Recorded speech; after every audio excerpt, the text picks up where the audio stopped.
Web 3 ya sekarang. Ada blockchain Web 3 ya. Justru dengan situlah baru saya sadar, oh iya ternyata Tuhan itu ada. Gitu. Saya kayaknya Raymond itu lebih pintar dari saya. Mungkin Raymond bisa. Cuma ya semuanya yang dari Tuhan, mengaku Tuhan. Sebenarnya dia tahu Kak mana yang benar mana yang nggak benar. Cuman dia masih kayak enakan makan mie 2 aja, apalagi yang dipanggang. Dia nggak bisa ketinggalan itu aja tiap-tiap hari ini, hari tahun baru Cina gitu. Ya saya Raymond hampir dulu itu hampir saya belajar Biblos ya, saya belajar Biblos itu sendiri. Dari Biblos itu di tempat penampungan yang belajar, yang ngajarin saya Biblos 3 bulan kemudian langsung masuk Islam. Saya ketemu, saya kaget ya. Baru diajarkan saya Al-Quran. Coba Uni nyobain lapcong enak Uni.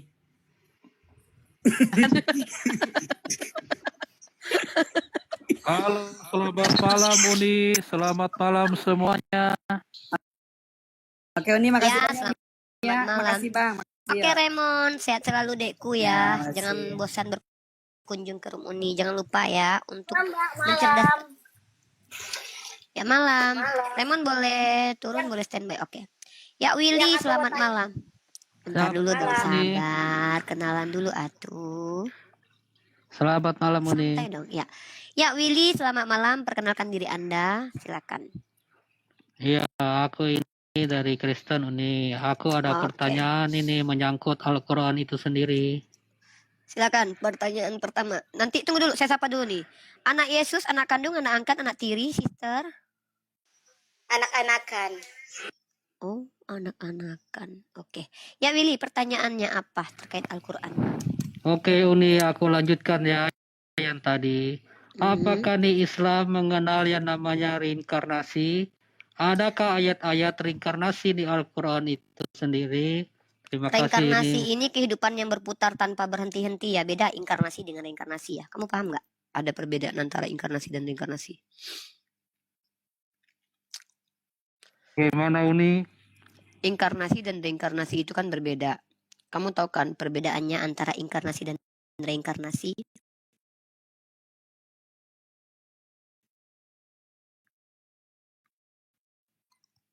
Iya. Kami tidak mengenal reinkarnasi, tetapi kami mengenal bahwa nanti kami dibangkitkan kembali dalam hidup yang kekal, yang sama seperti ini lagi, dengan nanti dimatikan lagi, bukan. Tapi kami nanti dibangkitkan kembali, kemudian menjalani yang namanya yaumil hisab, mempertanggungjawabkan apa yang telah kami lakukan di dunia, kemudian nanti kami diletakkan di mana tempat kami sesuai dengan amal dan perbuatan kami ketika di dunia.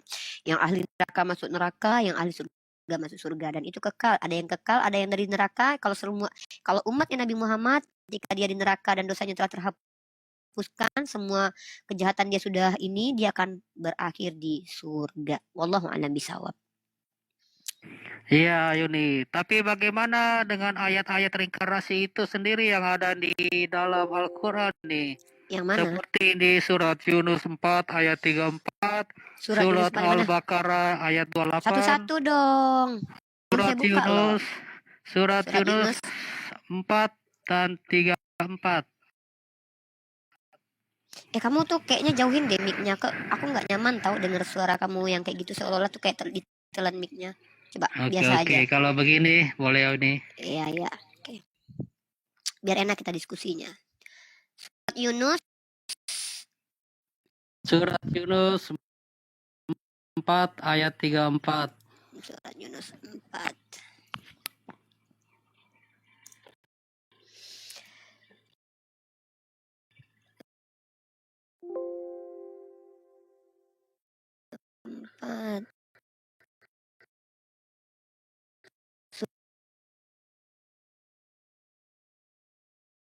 Itu surat ke-10.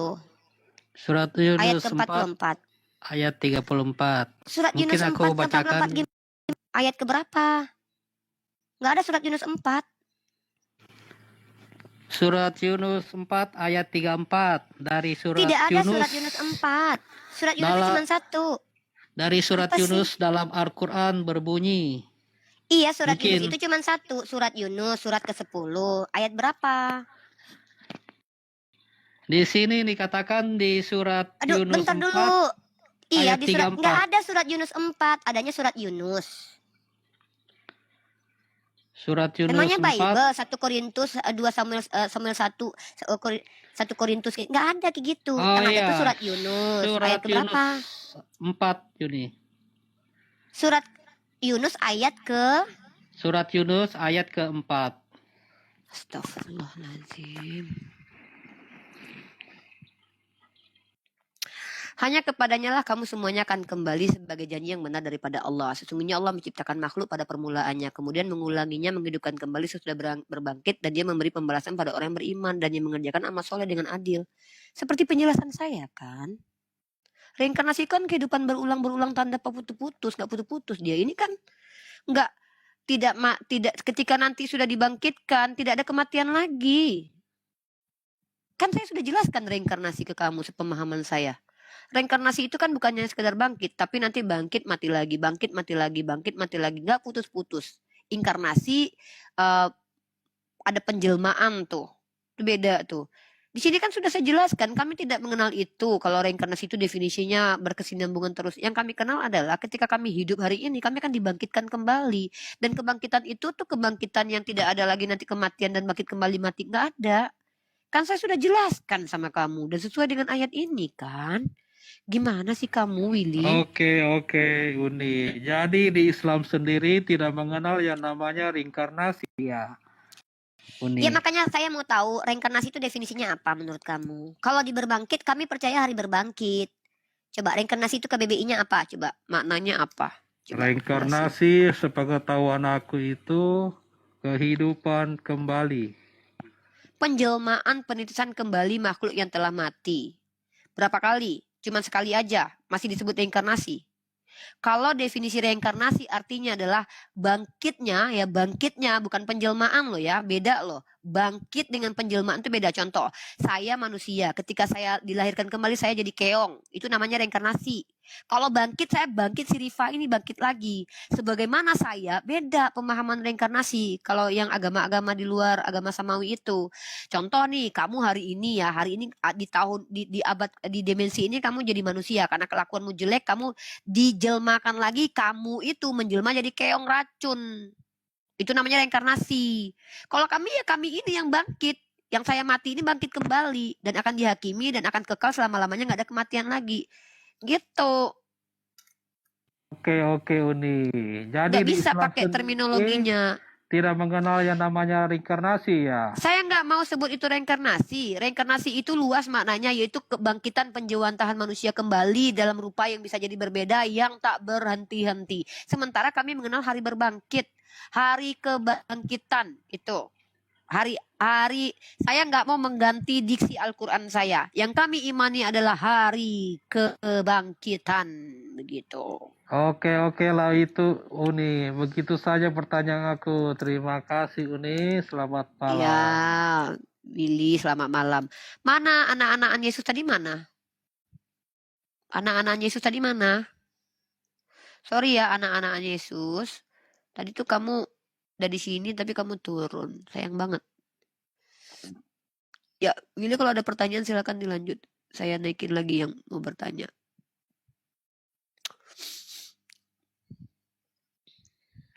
Willy mau standby di sini, mau turun? Ya boleh Uni, terserah. Turun aja Uni. Ya, kalau ada pertanyaan, pertanyaan bagus ya. Itu lumayan supaya meluruskan orang-orang yang salah kaprah mengatakan bahwa hari kebangkitan itu sama dengan reinkarnasi. Coba pelajari dulu reinkarnasi itu apa ya. Karena kita tidak bisa menyamakan semua diksi-diksi itu, harus ada etimologi dan terminologinya ya. Kalau hanya sekedar itu maknanya kebangkitan disebut reinkarnasi ya sudah. Tapi masalahnya reinkarnasi itu kan nih kita baca di KBB ini ya, reinkarnasi itu ya. Mana reinkarnasi tadi? Nah, reinkarnasi itu adalah penjelmaan. Itu udah nggak sesuai ya. Penjelmaan, penitisan kembali makhluk yang telah meninggoy. Beda ya. Bukan penjelmaan itu kan kayak aku nih jadi manusia. Terus ketika aku dibangkitkan lagi tuh aku menjelma menjadi sesuatu yang bukan aku awalnya tuh. Dan itu tidak putus-putus tuh. Nanti kalau aku jahat lagi berubah jadi keong racun, besoknya berubah jadi merpati, jadi gitu-gitu. Setahu aku begitu ya, penjelmaan. Kita tidak menjelma, kita bangkit jadi apa yang Allah ciptakan ini, kita bangkit lagi. Ya. Nggak ada cerita kita jadi Son Gokong, jadi Patkai, itu nggak ada. Nah, tetapi ketika kita dibangkitkan, rupa kita tergantung amal perbuatan kita masing-masing. Contoh, orang-orang muslim itu akan bercahaya karena mereka memiliki bekas wudhunya. Bercahaya, nggak tahu, jangan bilang bercahaya itu kayak lampu teplok yang ada di badannya. Jangan pula kalian bilang begitu. Ya, wah wajahnya bercahaya, kalian bilang pula ada lampu di mukanya. Itu makna-makna yang hanya Allah yang tahu ya. Itu kita takwil itu. Kemudian orang-orang yang suka meminta-minta dari kalangan manusia, sementara kakinya sehat, tangannya sehat, suka mengemis, itu nanti dibangkitkan dengan tanpa kulit, tanpa daging di wajahnya, bahkan dia diseret mukanya. Nanti kalau dia poligami, istrinya dia nggak adil sama istrinya. Buat kalian yang punya rencana poligami dan sedang poligami ya, ingat kalian ini kata-kata aku, Rasul yang bilang, kalau kalian nggak adil sama istri kalian, kalian nanti bakalan tempang bahu kalian, nggak ganteng lagi kalian. Gitu juga orang tua yang pilih kasih sama anak-anaknya, pincang kalian nanti. Pelajari itu. Kalau ingin sempurna sebagaimana manusia yang indah, hati-hati dalam beramalan soleh. Hati-hati dalam beramal, maksudnya hati-hati di dunia. Begitu. Makanya selesaikan urusan kita di dunia sama orang-orang yang kita cintai. Yang berhak mendapatkan cinta kita, itu orang-orang terdekat kita. Yang tidak berhak, jangan memberikan cinta kepada orang yang gak berhak. Gitu. Ya. Halo Sila Sakti, kok kayak aku jadinya. Halo Sila Sakti. Ada Permata. Halo Permata. Halo Permata. Oke, turun ya. Oh ya, malam Pak Permata. Muslim non muslim, Pak? Saya Kristen.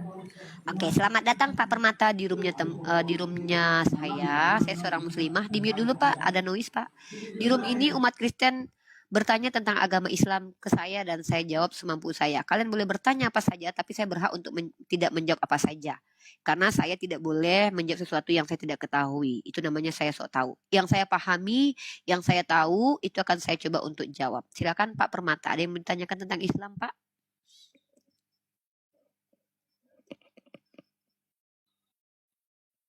Buka mic-nya Pak. Saya cuma mau bertanya singkat saja. Saya tidak akan berdebat. Pertanyaan saya, setiap orang kita itu akan belajar beriman. Setiap orang di dunia ini mereka mungkin mempunyai iman. Saya coba menghargai setiap orang. Baik mereka mungkin orang ateis, saya anggap mereka juga mempunyai iman pada diri sendiri. Nah, saya ingin belajar dalam pandang sudut Umi Rifa sendiri, apa makna iman tersebut. Oke, terima kasih. Pertanyaan bagus ya. Ini juga harus disondingkan setiap hari biar tidak ada kesalahan, kegagalpahaman terkait tentang iman. Iman itu bukannya sekedar percaya, Pak. Dalam Islam, para ulama kami merumuskan, iman itu artinya adalah diikrarkan dengan lisan, diucapkan dengan lisan, dibenarkan di dalam hati nurani, ya, tidak ada pengingkaran dalam hati, dan diimplementasikan dalam perbuatan. Itu yang disebut dengan iman. Nah, mohon maaf nih ya, saya tidak mau mendebat nih.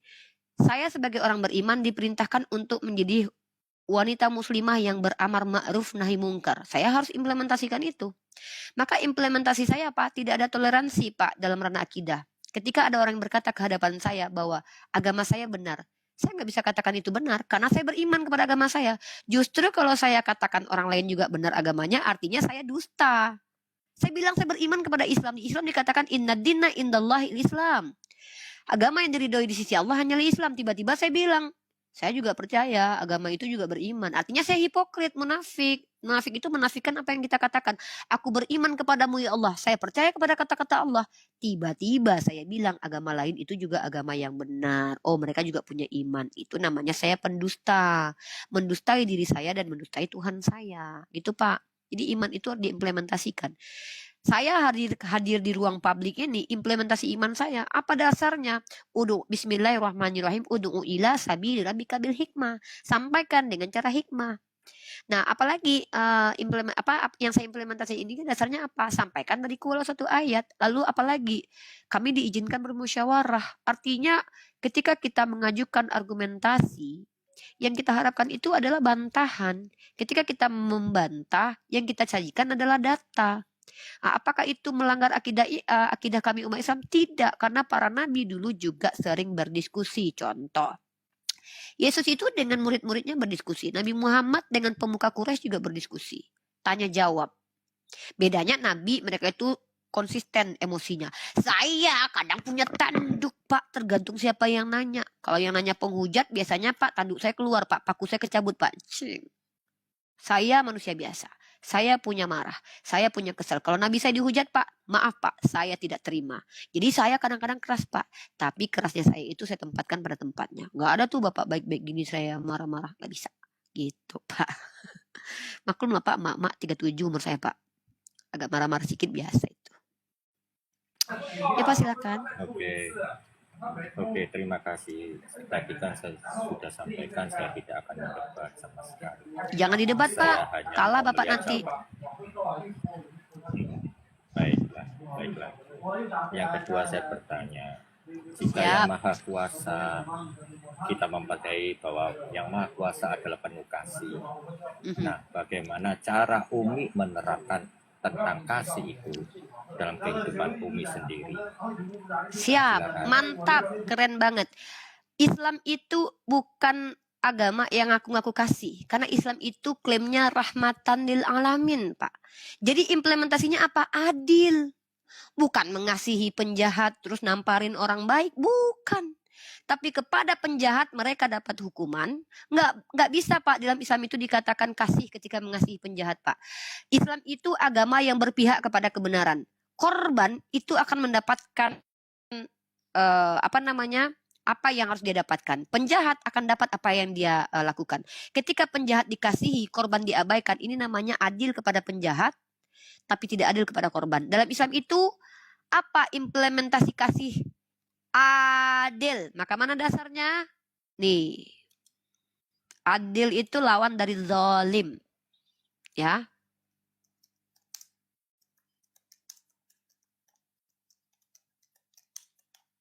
Ini saya sedang mencoba adil nih. Nih, kalau kita lihat dalam Islam itu perintah adil. Ya, banyak sekali, Pak. Ini esensi ajaran rahmatan lil alamin itu adil. Saya bacakan beberapa ayat. Dasarnya dulu nih, implementasinya nanti saya ajarkan. Dalam surah An-Nisa ayat 135. Bismillahirrahmanirrahim. Wahai orang-orang beriman, jadilah kamu penegak keadilan. Menjadi saksi karena Allah. Walaupun terhadap dirimu sendiri atau terhadap ibu, bapak, dan kaum kerabatmu. Kalau mama saya salah. Rasulullah katakan, andai anakku Fatimah mencuri, aku yang potong tangannya. Adil. Islam tuh gak ada cerita mentang-mentang nyokap gue korupsi cuma 6 bulan di penjara, gak bisa. Adil, Pak, gak ada ceritanya. Oh, dia memperkodok anak orang, tapi dia kan abang gue. Selamatin dong hakim, gak bisa. Ini Allah perintahkan. Jadilah kamu penegak keadilan, menjadi saksi karena Allah, walaupun terhadap diri sendiri atau terhadap ibu, bapak, dan kaum kerabatmu. Gak ada cerita kerabat-kerabatan, gak ada nepotisme dalam Islam. Mentang-mentang anak aku jadi hakim, tiba-tiba ini kan anak ibu hakim, ya potonglah masa tahanan. Justru ketika saya bebaskan dia hukum dunia, maka kelak saya menyiksa dia di neraka. Karena Allah saya adil. Allah tidak akan izinkan orang itu enteng gitu aja, Pak, sudah berbuat jahat. Nggak ada, Pak, kafarat tetap berjalan. Itu Tuhan yang adil. Karena Tuhan kami menghukum orang salah, menyelamatkan orang benar, bukan sebaliknya. Gitu. Begitu, Pak, keadilan dalam Islam. Dan saya sedang menerapkan itu. Kepada penghujat saya bersikap keras, keluar tanduk, ubun-ubun saya meledak. Ketika dengan Anda ini, saya tidak boleh seperti itu. Allah saya melarang. Baiklah, terima kasih. Pertanyaan saya yang ketiga. Pak, tunggu, Pak, mau pipis, Pak. Seseorang ada. Pipis dulu, Pak.